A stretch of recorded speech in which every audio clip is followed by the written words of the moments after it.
What is going on, guys? In today's video I will show you the top 3 best builds in POE2 Exile's 2 new update, the Rise of the Abyssal. So in this guide I will give you a quick overview of each setup, then I will explain what skill gems and upgrades should you focus on, then as well we'll see what is the best gear and how to get it, and then finally we will go over the passive tree, stats, your skill rotations, and even what atlas passive should you use, so we would be able to get the highest damage possible and much more. And remember, if you want to check these builds, look up the best items, the skill trees, and POE2 building, then check my links in the description. If you ever played POE2 Exile 2 for long enough, then you know that the grind for currency can feel endless, and that's where today's sponsor comes in. KaidGames is a trusted platform used by over 150,000 gamers worldwide. They offer pro player support in more than top 25 games, including POE2. No matter if you need a faster start, you want to help with the tough content, or just want currency delivered safely and quickly, then KaidGames has you covered. What I really like is how smooth the whole process is, from click to the gameplay in minutes, clear and fast chats with their team, plus if an order is not fulfilled you get an instant refund. I've tried it myself and honestly it just makes the game more fun. So if you wanna skip the grind and enjoy POE2 your way, then click my link in the description to check out KaidGames and use my code KAID for extra 10% off. This setup takes the full advantage of the brand new infusion mechanics by letting us unload insane amount of burst AoE damage while still maintaining off-screen clear speed that feels borderline unfair. This build feels smooth early on, scales like crazy later, and has a god mode energy when it really comes fully online. This is not just your average lightning caster, this is the mana stacking arc stormweaver, which is a build that completely rewrites how you think about resources. Instead of mana just being a bar you deplete when casting skills, it becomes the core stat that fuels everything, so offense, defense, sustain. All of these will tie back to one thing, the maximum mana. The more mana you stack, the more devastating arc becomes, because the harder you shock enemies, the more effective your defenses become. By combining Stormweaver's lightning ascendancy tools with the Archmage scaling and intelligence gearing, this build transforms your blue orbs into the single most important stat in the game. Its chaining clears trash mobs like nothing else, and when combined with the Stormweaver bonuses and the mana scaling, its single target absolutely shreds bosses. Every chain, every crit, every shock is powered by investment that we poured into our mana pool, making the skill feel both satisfying and incredibly reliable. And backing up the arc, we have new infusions. These will let us stack up burst windows where our damage goes into overdrive, and thanks to our mana synergy, we can easily afford it. So let's take a look at our skill gems. At the heart of this build is the arc. It's our bread and butter, our primary source of clear, and the spell that scales directly with our mana stacking approach. The gem supports here are focused on turning arc into a powerhouse. So Archmage is mandatory, converting your massive mana pool into the raw damage. Then you want supports like the spell Echo for the rapid double casting, increased critical damage, and the chance for scaling shock multipliers. When you're hitting with the arc under a full set of infusions, it feels like chaining lightning storms across the entire screen. Next is the Orb of Storms, and this is more just a utility button. Orb of Storms will apply consistent shocks and the exposures by setting up enemies that take increased damage, but the real synergy here comes from combining it with infusions. So casting Orb of Storms essentially will prime your rotation, letting you build those infusion stacks that supercharge your arc spam.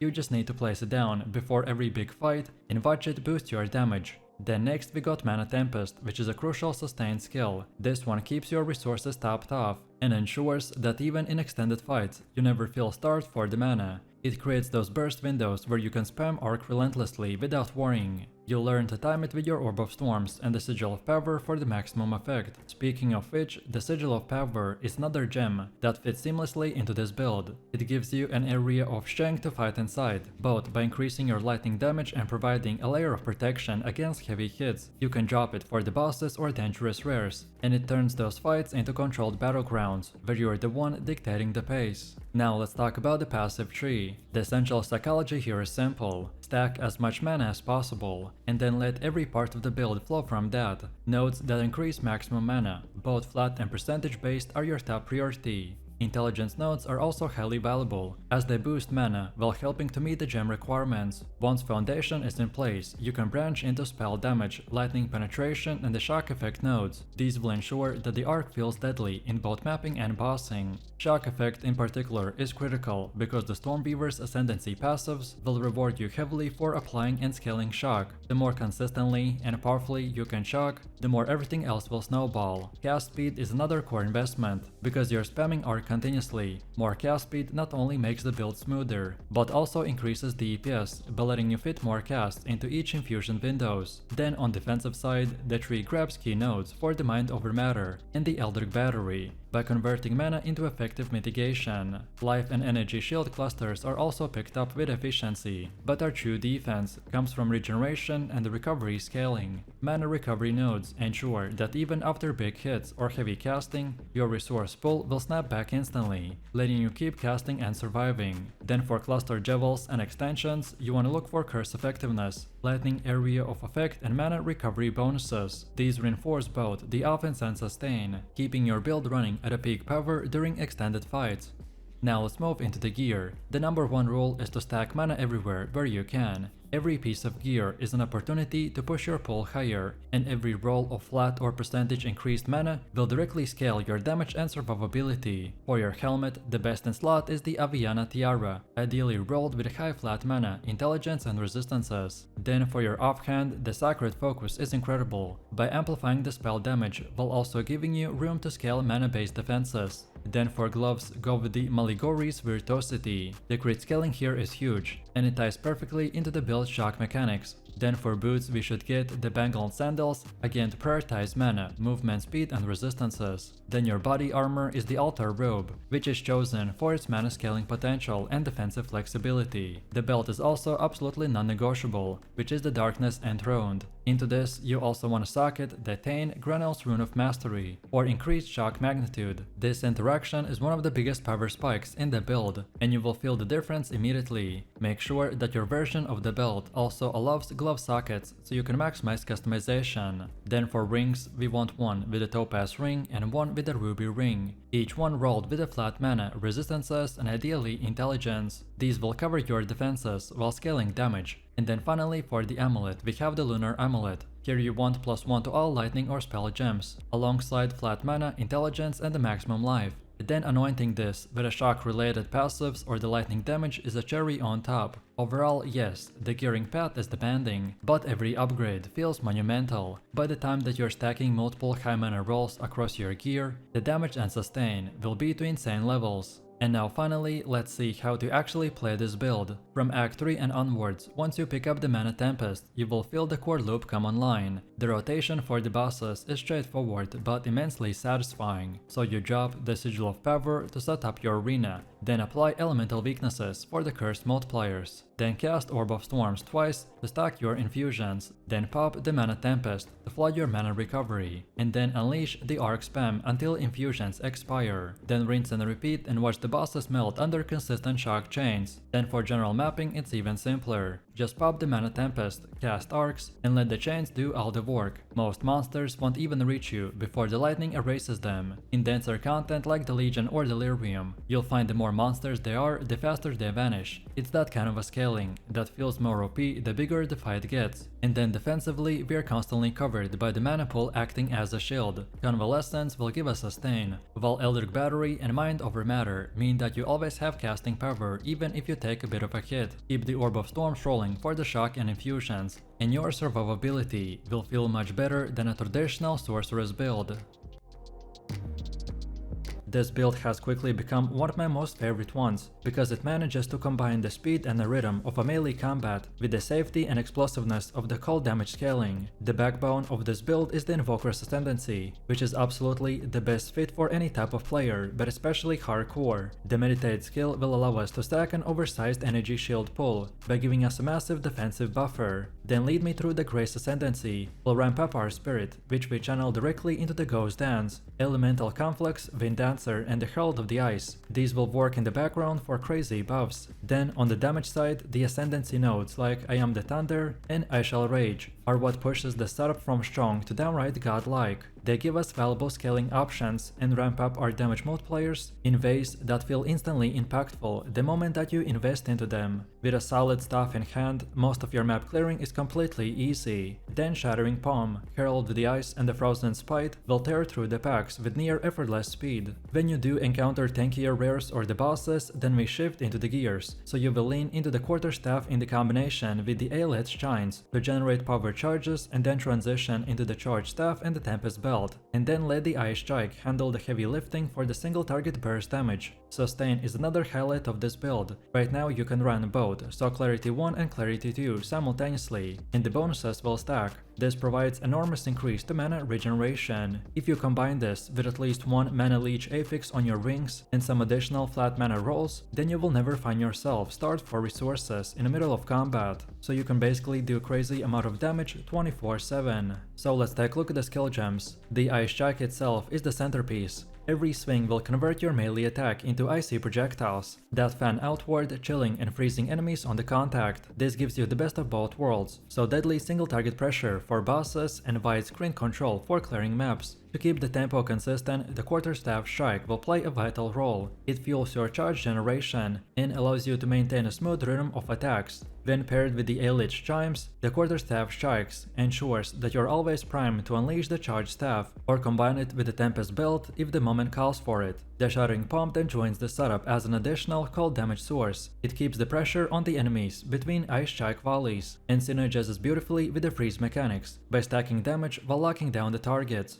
Then Herald of Ice is where this build really shines in the term of clearing speed. Every time you shatter a frozen enemy, the Herald of Ice will trigger a cascade of icy explosions that spread across the entire packs. This means that Ice Strike does not just kill the first enemy it touches, it actually sets off a chain of reactions that wipe the screen in seconds. Then Meditate keeps your mana stable and smooths out the cooldowns, so you never feel locked out of your rotation. Then Elemental Conflux will spike your elemental damage across the board by amplifying your cold output to levels that can shred even endgame bosses. And then Ghost Dance provides a layer of survivability that doubles as mobility by giving you the freedom to reposition quickly, dodge telegraph attacks, and keep yourself alive when fights get messy. I also want to point out that the Aelith Chime is not negotiable here. Without it, the build loses its seamless charge generation, and the combat rhythm will feel clunky. And on top of it, just as critical, you must also run both, so Clarity 1 and Clarity 2 together. These bonuses will stack by allowing you to stay in the thick of a combat 24/7.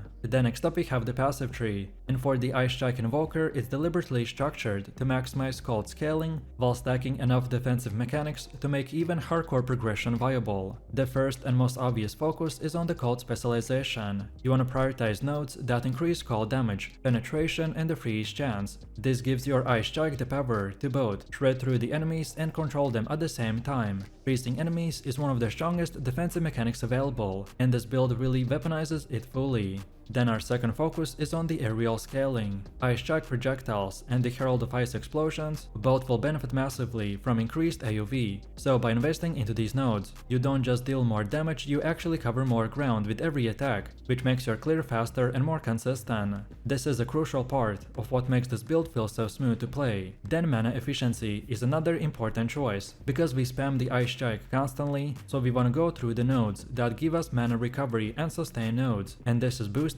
by the charge generation and crit scaling, which both synergizes beautifully with Invoker's ascendancy. Overall, with these investments, the build bursts feel reliable, not streaky, and your resource engine never falters. And then defensively, the passive tree leans heavily into the Ghost Dance synergy, so you build layers of evasion, dodge and energy shield recovery that allow us to avoid, mitigate and recover from incoming damage. Frozen enemies combined with the evasion-based passives will create a defensive loop, where you're both harder to hit and actively reducing the number of enemies. Altogether, this passive tree will achieve the perfect balance, so offensively it implies cold scaling, critical multipliers on AoV, and then defensively we combine evasion, freeze and the shield sustain. The result is a build that feels deadly without ever being squishy, and is perfectly suited for any type of player, but especially hardcore.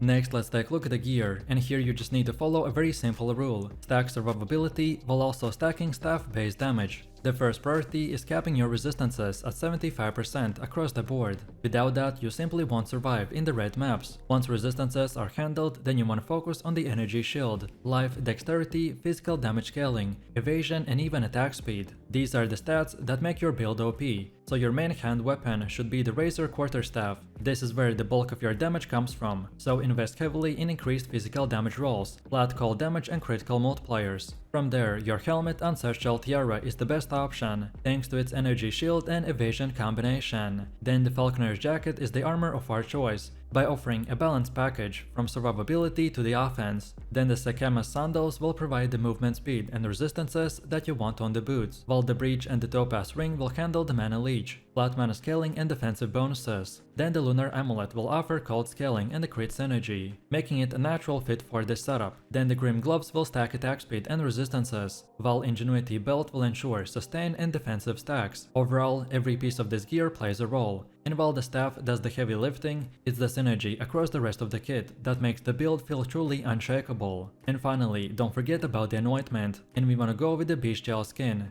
It's cost effective, efficient, and works beautifully with the scaling priorities of our build. And now finally, let's see how to actually play this build. Your main loop is simple but endlessly satisfying, so Ice Strike is your core ability. You will be spamming it 24/7, pairing packs, freezing enemies, and laying down steady pressure against bosses. Every strike sends icy projectiles across the battlefield by stacking damage and control at the same time. Then to keep your engine running, you want to weave in the Quarterstaff Strike. This generates charges that fuel charge staff, ensuring that you always have the burst potential when you want it. Once momentum is rolling, then you drop Shattering Palm into the mix. This is your bursty AoV option, especially potent in boss fights or against highly packed mobs. Then Herald of Ice will run passively, as it transforms your combat into an avalanche of explosions. At this time, you want to focus on chaining freezes into the shatters, and you will watch entire screens vanish in icy detonation. Then, when your mana starts dipping, then Meditate keeps you topped off, with the Elemental Conflicts will spike your damage output during the key phases. And then finally, the Ghost Dance is the last tool in your kit, by letting you reposition, getting the dodge mechanics and staying alive during the most dangerous fights. This build has been taking off in 0.3, because it completely flips the script on what you expect from a spellcaster. Instead of relying on elemental nukes or flashy crit chains, the Blood Mage thrives on turning its own life force into a weapon and using bleeding debuffs to grind enemies down. Every single cast has a weight and every channel will feel dangerous, and the payoff is absolutely insane. At the heart of this build is the unique staff, the Sanguine Oath, which is a weapon that turns the act of a casting into a bloodletting ritual. Whenever you spend life instead of mana, your spells not only deal increased bleed damage, but they leave behind a lingering hemorrhage effect that stacks higher than anything that you can achieve with a conventional bleed setup. Without this staff, the build feels incomplete, but once you get it, the entire playstyle transforms. Your health pool will become your resource and your weapon. Pair this with a keystone called Hemorrhage Flow, which amplifies the bleed duration and scaling based on the missing life. And suddenly, being half dead actually will boost your performance. What makes the Blood Mage so unique is how he walks the razor's edge between the self-destruction and overwhelming offense. You're constantly trading your own life away, but in return, your screen floods with pulsing crimson damage over time effects that chew through even the tankiest bosses.